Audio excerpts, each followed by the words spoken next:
Oke, habis itu analisis program ruang fungsi. Oke, ah, analisis pelaku, pelaku, tabel pelaku, pengelola. Hmm, saya baru pelaku, terus ya wes datang. Hmm, coba kamu di tabel ini main main warna deh, Wahyu, di sini. Jadi maksudnya gini, General Manager GM, entrance drop off-nya itu, misal kamu warna merah gitu. Nah, manajer administrasi itu entrance drop off-nya sama nggak lewat yang itu? Kalau sama di blok sama juga warnanya. Parkir mobil gitu, areanya sama nggak? Misalnya, parkir motor itu, areanya sama nggak? Siapa aja yang pakai parkir mobil, parkir motor ini misalnya untuk pengelola warna biru, untuk apa warnanya misalnya untuk pengguna bangunan, para penggerak ekonomi kreatifnya itu misalnya warnanya kuning gitu. Oh, berarti kan beda tempat nih misalnya kayak gitu. Ini, kamu main-main warna untuk menunjukkan zonasi. Paham ya? Oke. Nah, nanti setelah itu tabel di sini ada keterangannya nanti di bawah gitu. Si. Atau kalau nggak di atas deh sebelum ini. Jadi orang baca biar bisa langsung nangkep. Sorry. Nah, misalnya di sini. Tabel analisis pelaku ini di enter dulu. Baru di sini ada kayak, ah, ini zona apa? Ini zona apa? Zona apa? Gitu. Kamu boleh pakai nama apa aja. Misalnya kayak zona utama atau zona. Nggak harus. Kan kalau sifat ruang kan sudah ya ini. Gitu. Jadi kalau zona nggak harus zona publik, zona apa nggak harus seperti itu. Kamu mau namai sama zona utama, zona penunjang, zona apa gitu boleh. Ya nanti kan kelihatan dari warna ini. Atau zona satu, zona 2, zona 3 gitu ya boleh. Itu. Atau zona pengelola misalnya kayak gitu. Zona pengelola, zona penggerak ekonominya, terus zona pengunjung, pengunjung yang bukan penggerak ekonomi ya, misal ada tamu atau misal ada sekedar orang yang misalnya butuh walking space-nya doang gitu. Kayak kita misalnya mau kerja gitu, mau apa namanya, mau garap tugas gitu, terus di cafe walking space-nya gitu kan bisa, boleh kan kayak gitu. Nah, misalnya kayak gitu itu bisa kamu tandai dengan blok-blok warna ini, mana yang satu zona, mana yang enggak, kayak gitu. Kan nggak mungkin toh kamu bikin general manager ini terus ada entrance drop off-nya, manajer administrasi entrance sama drop off-nya beda lagi. Ya enggak kan orang mungkin toh kayak gitu gitu loh. Jadi coba kamu kelompokkan dia berdasar eh, warna-warna itu. Paham tuh apa Wahyu? Oke. Nah, sementara pengelola tadi misalnya sama pelaku kuliner ininya beda, ya wajar kalau itu. Yang satu kan private ya, gitu. Mungkin aja nggak jadi satu. Tapi misalnya kamu punya pemikiran untuk jadi satu, ya ora apa-apa, nggak masalah. Karena di dalam sebuah bangunan itu kan ada main entrance sama side entrance. Nah, ini kamu bedakan, main entrance untuk siapa, side entrance-nya untuk siapa, gitu.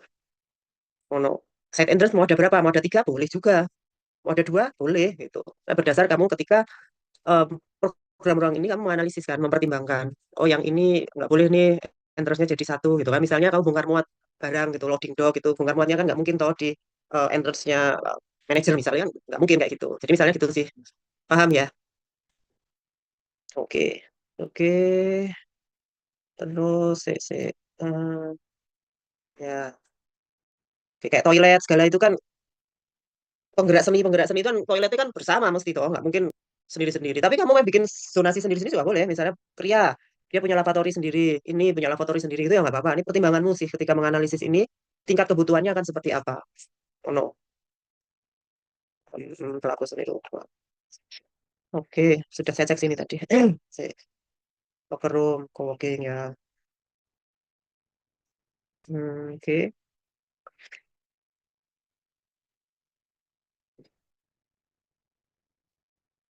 coba bikin modulnya dulu deh Wahyu sebelum kamu keluar angka ini. Jadi yang ini loh misalnya ini kayak workshop kuliner gitu. Kamu kan cari standarnya nggak ada workshop kuliner itu kayak ngopo. Tuh yang ada kan standar antropometrik. Jadi kamu harus bikin modulnya gitu misal. Oh, nek workshop kuliner itu harus ada apanya toh misalnya. Oh, harus ada meja masak misalnya, meja meracik misalnya, terus harus ada meja saji misalnya. Nah, itu kan meja-meja itu kan baru ada ukurannya. Itu baru nanti kamu di sini oh mejanya harus berapa? Oh, misalnya 40 cm misal. Terus oh di sini harus berapa? Karena kamu akan memperhitungkan berapa orang yang berdiri di sini. Itu ketika dua orang berarti kan kamu harus memperhitungkan jarak antar orang ketika bekerja tuh dia harus berjarak berapa. Kan beda sama jarak intim atau jarak apa kan beda. Orang yang lagi bekerja sama yang enggak kan beda. Gitu. Nah, ini baru ini modul kayak gini nih. Baru nanti kamu keluar tabel itu. Gitu Wahyu. Paham ya? Nah, jadi tabelmu ini terus ada dasarnya. Oh, angka ini ketemu dari ini loh, gitu, dari pertimbangan ini, gitu. Sik, kamu analisis kapasitas sudah belum?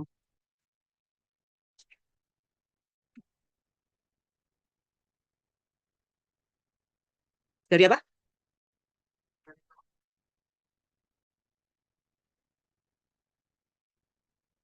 Enggak, no. Sebelum kamu bikin besaran ruang kan harus tahu kapasitasnya dulu. Nah, kapasitas kan kamu perhitungkan dari data siapa yang akan kamu wadai di sana. Jadi misalnya penggerak subsektornya itu misalnya mau ada berapa kamu mewadainya. Mau kamu wadai semua atau enggak gitu. Atau makainya bergantian. Nah, itu kan semua harus ada perhitungannya, Wahyu. Setelah itu baru kamu bisa menghitung besaran ruang.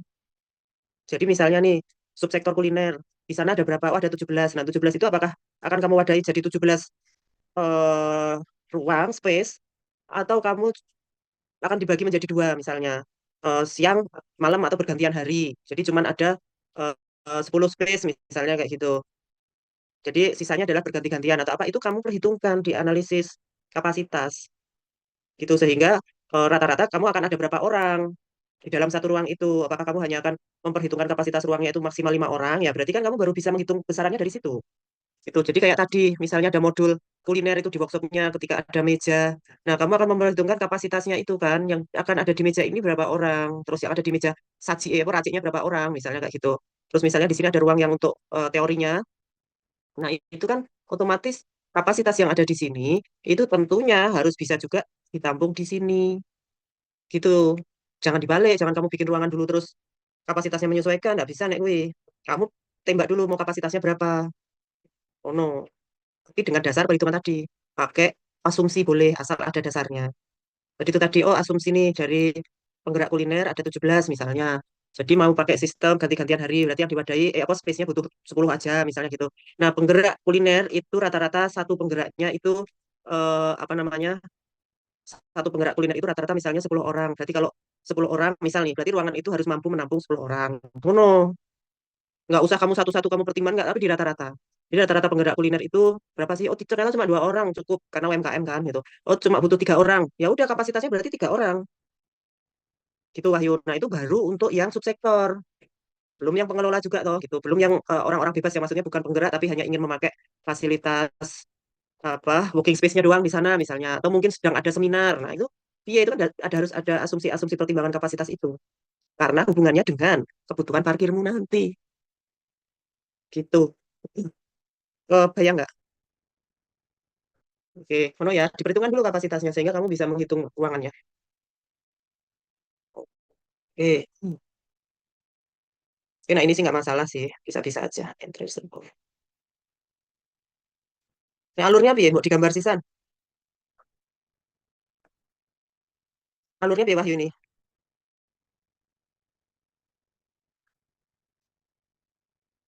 Gini, oh, ini sini digambar sisan ya ora apa-apa.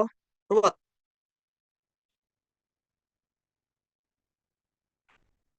Oke,